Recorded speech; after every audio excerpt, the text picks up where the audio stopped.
Bonjour, chères femmes et hommes.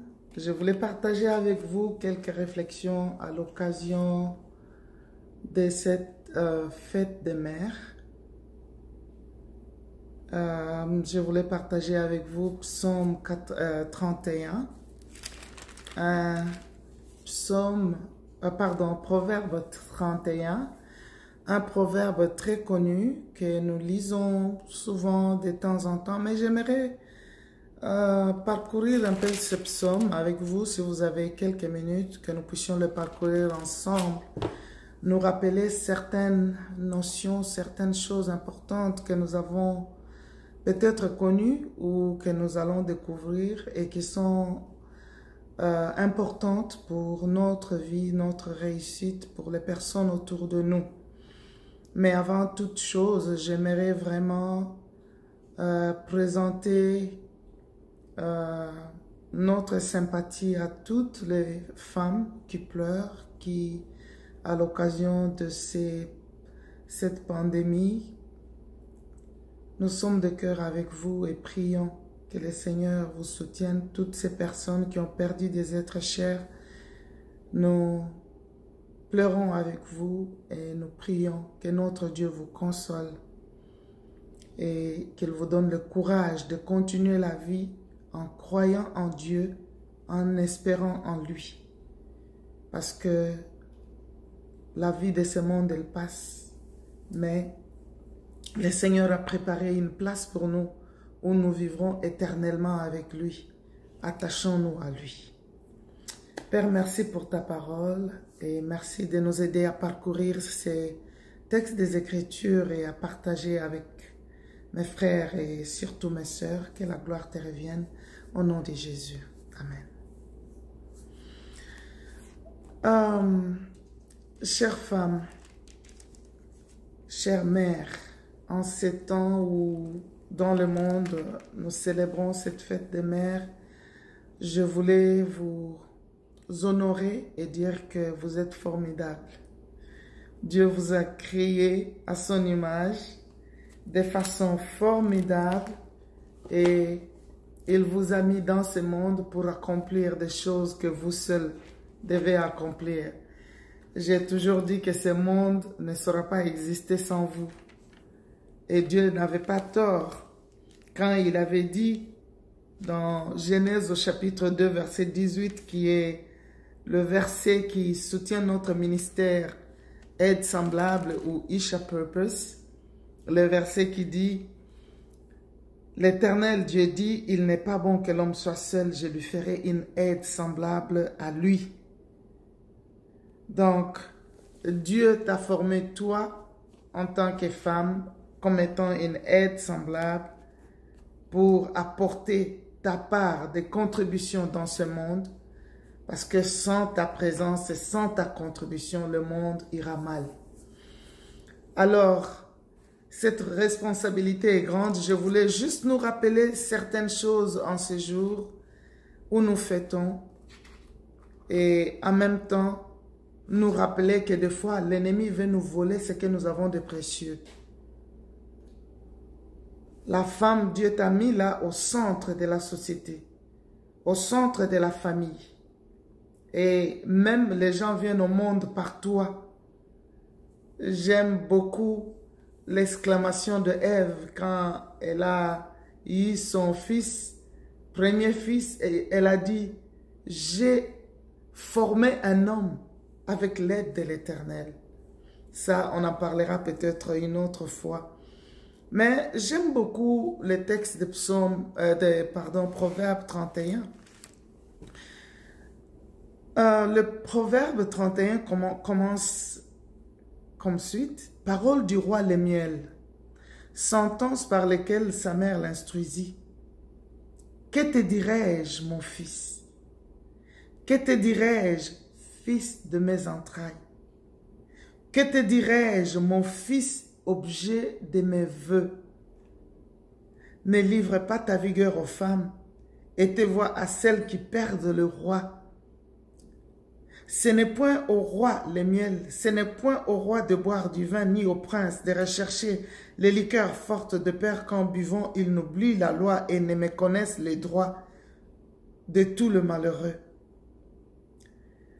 Quand je lis, je sais que ce que nous connaissons ou nous lisons plus, c'est à partir du verset 10 qui nous parle de la femme vertueuse.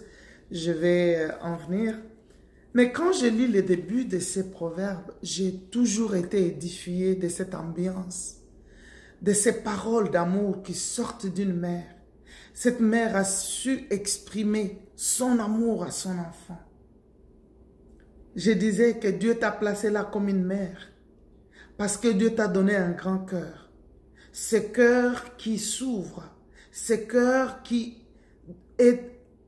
offre non seulement de l'amour, mais qui offre tout au prix de beaucoup de sacrifices.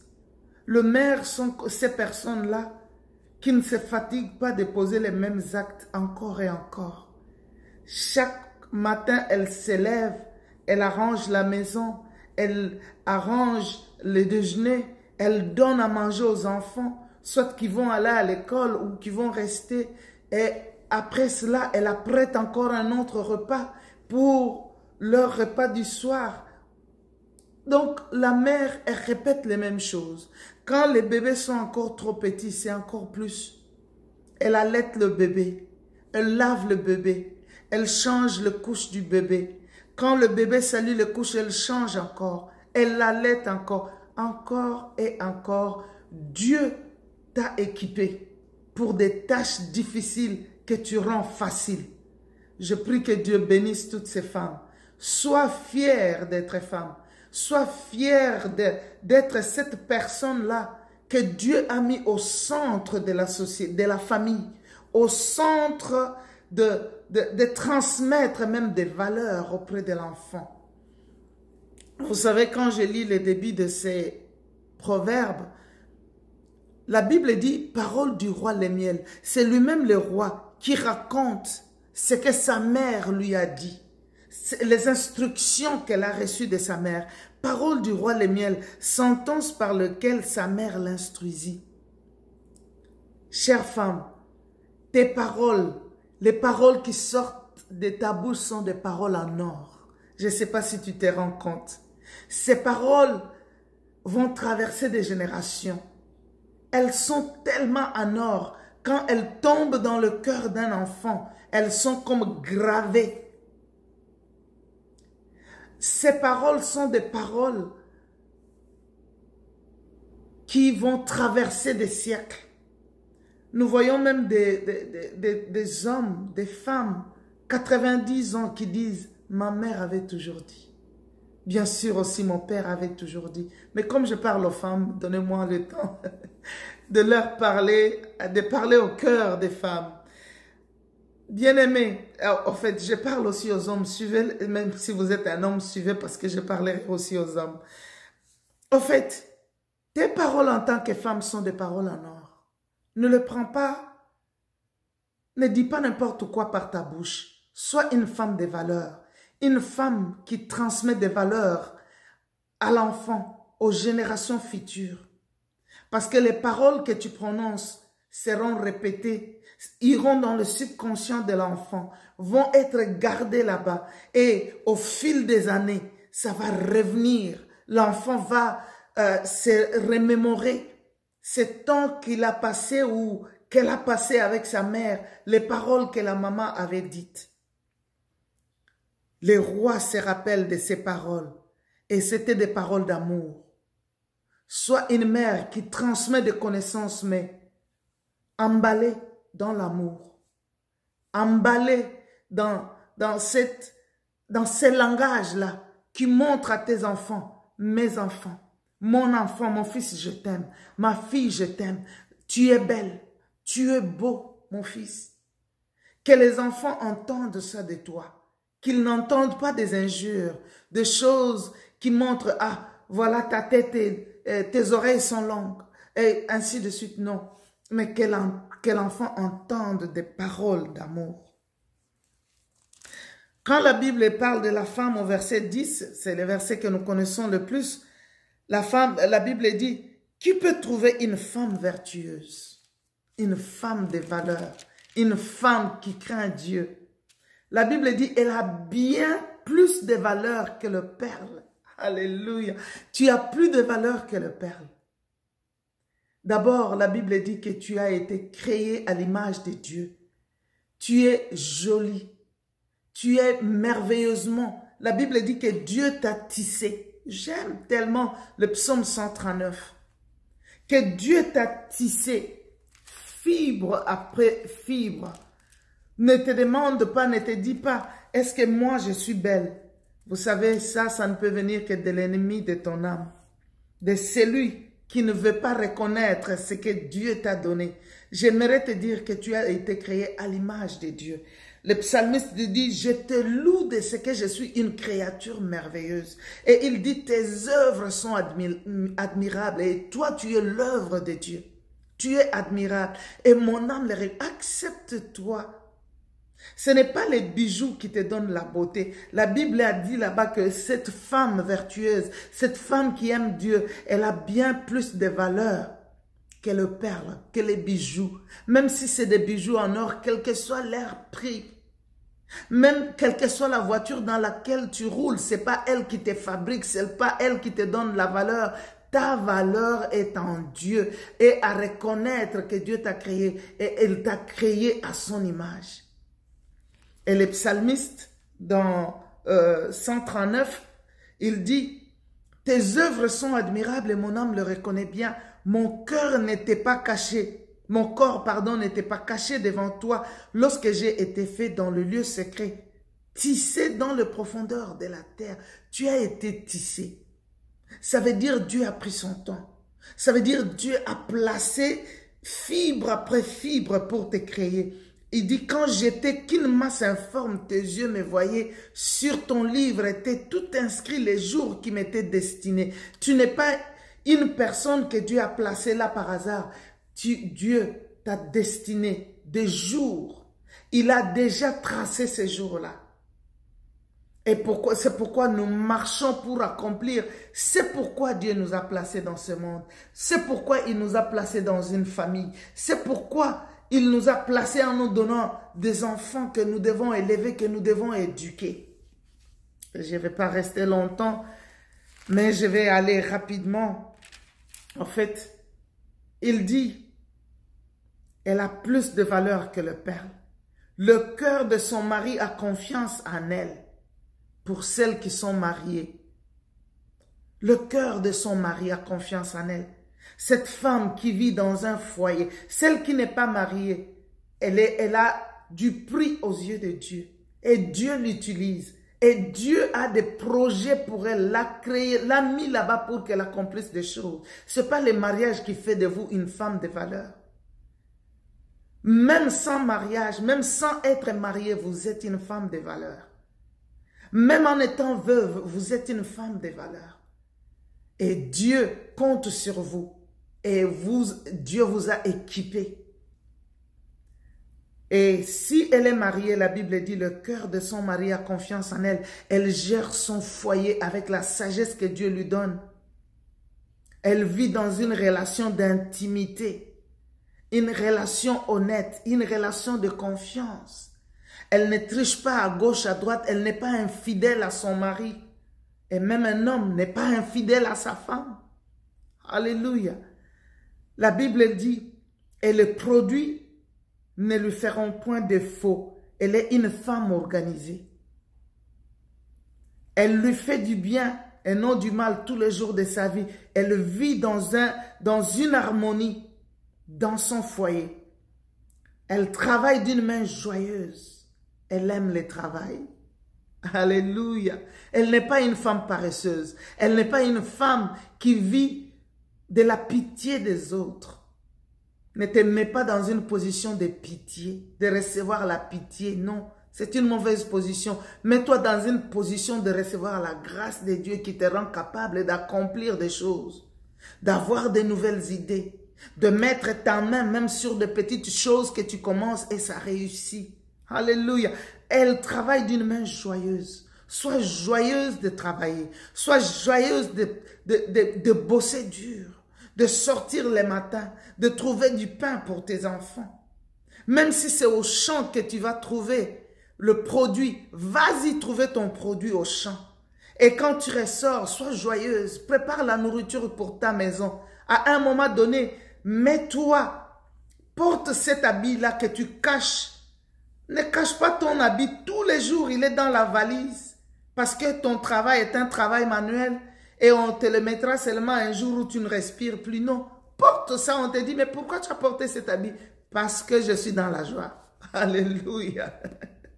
Oh mon Dieu. Elle est comme un navire marchand. Alléluia. Elle amène son pain de loin. Chère femme, apprends à sortir de ton cercle de tous les jours pour explorer de nouvelles choses. La Bible nous dit la femme vertueuse, elle non seulement elle travaille d'une main joyeuse, mais elle est comme un navire marchand. Elle amène son pain de loin. Elle sort de cette zone de confort. Elle va chercher à explorer d'autres milieux. Elle cherche à connaître de nouvelles personnes, à créer de nouvelles relations. Alléluia. Que ce soit toi, ne sois pas dans ces cercles-là où tu es resté pour toute la vie. Dis bonjour à cette personne-là que tu ne connais pas. Demande à cette personne-là comment elle a fabriqué la chose qu'elle a fabriquée. Comment elle a pu réussir à planter son jardin. Comment elle a pu réussir dans ses affaires. Qu'est-ce qu'elle a fait pour sortir ce qu'elle a pu faire. Sors de ton milieu de confort. Cherche à sortir de ton cercle. Apprends de nouvelles choses. Crée de nouvelles relations. Alléluia. Parce que c'est la pensée de Dieu pour toi. Cette pensée de te voir réussir, accomplir de grandes choses avec Dieu. Tu es une mère et un modèle. Parce que le jour où tu ne seras pas là, tu laisseras un modèle que les autres vont suivre. Ils comprendront, tes enfants comprendront que maman avait fait telle et telle autre chose. Quand il y avait un blocage, quand ça ne marchait pas, elle s'est débrouillée à faire autre chose. Et tu seras une mère modèle. Alléluia. La Bible nous dit, je crois, je sauterai certains versets. Elle s'élève lorsqu'il est encore nuit. Alléluia. Elle est une femme intercesseuse. Elle est une femme de prière. Elle s'élève quand il fait encore nuit. Elle prend le temps de passer du temps devant Dieu, de recevoir de Dieu pour qu'elle ait une force. Bien-aimé, ne dirige pas ta maison avec ta propre force. Dieu nous donne la force. C'est pourquoi aujourd'hui nous voyons même des foyers qui tombent en lambeaux à cause juste d'un verre d'eau qui a été mal placé. Les gens se chamaillent et tout un travail peut-être qu'on a battu pendant des années va tomber comme n'importe quoi. Tu as besoin de Dieu. Tu as besoin de te mettre à genoux à côté de ton lit. Chercher la grâce de Dieu pour toi, pour tes enfants que Dieu t'a donnés. Même si toi-même tu n'as pas d'enfants, mais pour ces enfants que tu vois, que tu encadres, qui t'approchent, pour que Dieu te donne la sagesse, que tu sois une mère. Une mère n'est pas une femme seulement qui a eu des enfants. Une mère, c'est une femme, point. Qu'elle ait des enfants ou pas, elle est une mère. Elle a le cœur d'une mère. Dieu l'a équipée avec le cœur d'une mère, les capacités d'une mère. Et c'est ce que tu es. Même quand tu ne crois pas en toi-même, peut-être parce que les gens t'ont dit beaucoup de choses négatives, j'aimerais te dire ici que Dieu compte sur toi. Dieu ne t'a pas mis dans le monde pour te gaspiller, pour que tu sois regardé comme rien. Dieu t'a équipé.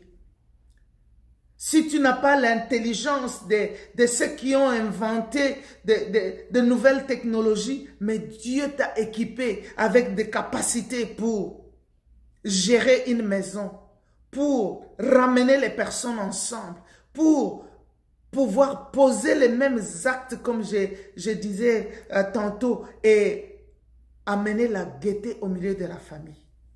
Dieu t'aime. Alléluia. Sois cette femme-là. des prières, qui prend des moments devant Dieu, qui cherche Dieu. Alléluia. Et quand tu sens les découragements, cherche une autre femme que tu connais, qui est peut-être inaînée dans la foi. Parle-la, partage avec elle. Chère femme, ne nous battons pas entre nous. Ne croyons pas que l'autre est inférieur à moi parce que moi je connais plus qu'elle. Parce qu'il y a un domaine où elle aussi connaît plus que toi. Si elle ne sait pas dans le domaine de la connaissance, il y a des capacités que Dieu lui a données que toi tu n'as pas. Dieu nous a équipés toutes. Et Dieu nous a accordé la grâce de vivre dans ce monde pour qu'on se donne une main d'association pour réussir. Quand ton foyer est troublé, quand dans ton foyer les choses ne marchent pas, cherche le secours parce qu'il y a un secours pour toi. Alléluia. La Bible continue, elle dit, elle pense à un champ et elle l'acquiert. Du fruit de son travail, elle plante une vigne. J'aimerais parler à vous, femmes, en Afrique. Et peut-être dans d'autres milieux même. Vous savez, Dieu vous a donné beaucoup de capacités. Peut-être tu te regardes. J'aimerais te donner juste un conseil, peut-être. La Bible nous dit que cette femme vertueuse, quand elle pense à un champ, elle est capable de la cultiver. Et elle plante. Planter, c'est la chose la plus ordinaire que quelqu'un peut faire. Peut-être on ne t'a jamais montré comment on plante, mais c'est possible. Là où tu vois les herbes ont poussé, les légumes pouvaient pousser et te nourrir et nourrir ta famille. Ces herbes-là que tu coupes des fois ou des fois que tu laisses ça pousse, à la place des herbes pouvait être une herbe ou des légumes qui pouvaient te nourrir. Aujourd'hui, il y a beaucoup de méthodes que les gens utilisent pour planter. Et aujourd'hui, nous tous nous comptons sur des légumes qui doivent être dans un supermarché, au marché.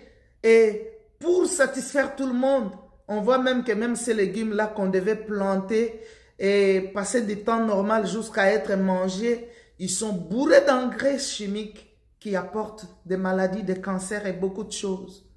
Et pourtant, chaque famille pouvait avoir un potager où tu peux planter quelque chose, quel que soit le milieu où tu vis. Je dis bien, quel que soit le milieu. Oh mon Dieu. Aujourd'hui, les gens plantent et dans le pot et même presque dans l'espace. Les gens qui sont au 5e étage d'un immeuble, 10e étage, ils ont un jardin, un potager. Et pourquoi pas, nous qui avons le sol et qui pouvons les cultiver. Allons-y vite. Cette femme est une femme travailleuse. Elle fait des projets. Elle étudie qu'est-ce qu'elle doit faire, quelle nouvelle chose elle peut faire. Quand une chose a échoué, elle ne se décourage pas. La Bible continue, elle dit, elle sent que ce qu'elle gagne est bon. Sa lampe ne s'éteint point pendant la nuit. Elle sent que ce qu'elle gagne est bon. C'est ma prière aussi, que le fruit de ton travail puisse être visible. Que tu puisses gagner. Vous savez, nous avons une tentation, nous les femmes, c'est de ne pas rester dans notre domaine. C'est de changer de domaine partout. Chaque fois que nous voyons que quelqu'un d'autre a réussi, on quitte notre domaine pour tomber dans son domaine. Vous savez, des fois même, nous fouillons les domaines où Dieu nous a, pour lesquels Dieu nous a équipés. Nous fouillons, et c'est une tentation qui peut arriver à tout le monde, même aux hommes.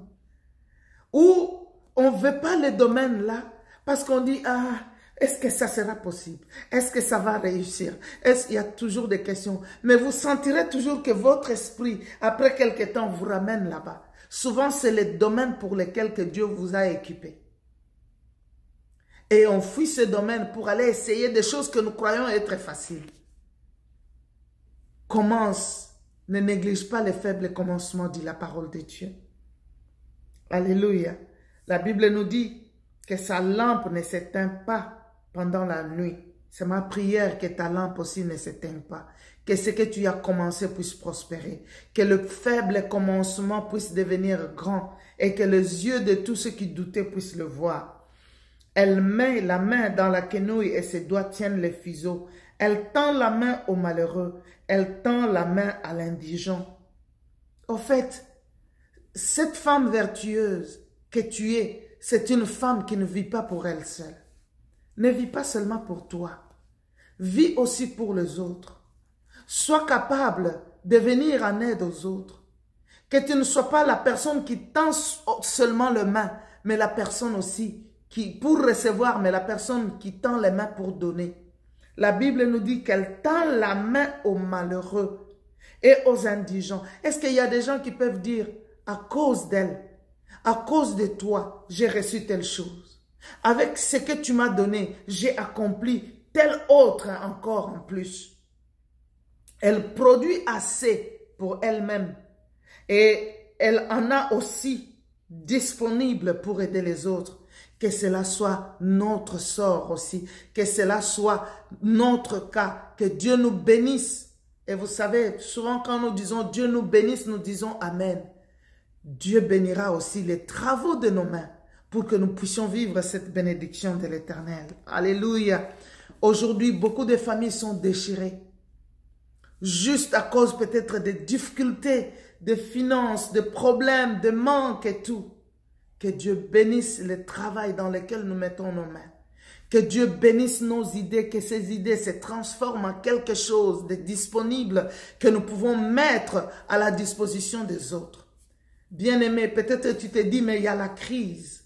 La crise est le moment où Dieu donne l'intelligence pour que nous puissions mettre à la disposition des autres quelque chose qui résout la crise et qui nous bénit, nous, et qui bénit aussi les autres. Prions le Seigneur. Dis-lui, Seigneur, donne-moi cette intelligence, donne-moi ces pensées, donne-moi ces nouvelles idées qui doivent répondre aux besoins des autres. La Bible dit, elle ne craint pas la neige pour sa maison, car toute sa maison est vêtue de cramoisie. Elle s'est fait de couvertures, elle a des vêtements de fin lin et de pourpre. Elle s'est fait de couvertures. Ce n'est pas une femme qui connaît seulement une chose. Vous savez, les femmes, oh, vous êtes formidables. Les femmes sont, comme on appelle en anglais, multitask. Elles font beaucoup de choses à la fois. Elles peuvent coudre. Des fois, quand je regarde, j'ai béni Dieu. J'ai dit, mes mains vont servir à plusieurs choses. J'ai utilisé ces mains pour élever les enfants, prendre soin d'eux, les nourrir. J'ai utilisé mes mains aussi pour tresser les cheveux des filles. Ça paraît rien, mais c'est important. Tresser les cheveux des filles. C'est pas spirituel, mais ça aide un enfant à grandir avec confiance, à se présenter coquette devant les autres parce qu'on a pris soin d'elle. Sois cette femme-là qui prend aussi soin de tes enfants. Elles sont petites. Il ne faut pas que toi, tu sois tiré à 4 épingles et tu arrives quelque part. Tes enfants ont les cheveux en désordre comme n'importe quoi. Non. Sois cette femme-là. Tes mains sont capables aussi de tresser leurs cheveux, de prendre soin de ces cheveux-là, de les présenter comme des personnes qui ont été entre les mains d'une femme. Cette femme de valeur. Cette femme que Dieu a créée, sur qui Dieu compte. Amen. Ses mains peuvent aussi coiffer les cheveux, même d'un homme. Alléluia. Ses mains peuvent accomplir beaucoup de choses. Préparer la nourriture. Ses mains, donc en tant que femme, ses mains peuvent aussi coudre. Ses mains peuvent tricoter avec les crochets. Faire beaucoup de choses. Faire peut-être l'écharpe que je peux mettre sur moi-même. Avec les mains. Donc, il y a beaucoup de choses que nous pouvons accomplir. Cette femme, on nous dit, elle était même en train de coudre. Toi, peut-être Dieu t'a donné la grâce de coudre. Qu'est-ce que tu en fais? Il est temps que tu reviennes à ça. Il est temps que tu reviennes à ça. J'aimerais peut-être aller pour terminer là, avant de continuer avec une deuxième partie. Mais je voulais ici dire que tu es une femme de valeur, que Dieu attend beaucoup de toi et le monde attend beaucoup de toi. Fortifie-toi. Ne sois pas une femme qui joue, qui est toujours là à te plaindre, à toujours montrer que non, tu n'es pas à la bonne place, on ne te donne pas tout ce qu'il faut. Non. Fraye-toi un chemin. Même là où il y a des barricades, fraye-toi un chemin. Montre-toi courageuse. Là où ça montre comme si ça ne marchera pas, oui, ça va marcher. Va encore. Encourage-toi toi-même. Même là où il n'y a pas de gens pour t'encourager, pour dire, mon Dieu est vivant. Je sais que nous avons un langage des fois très positif. Mettons ça en action.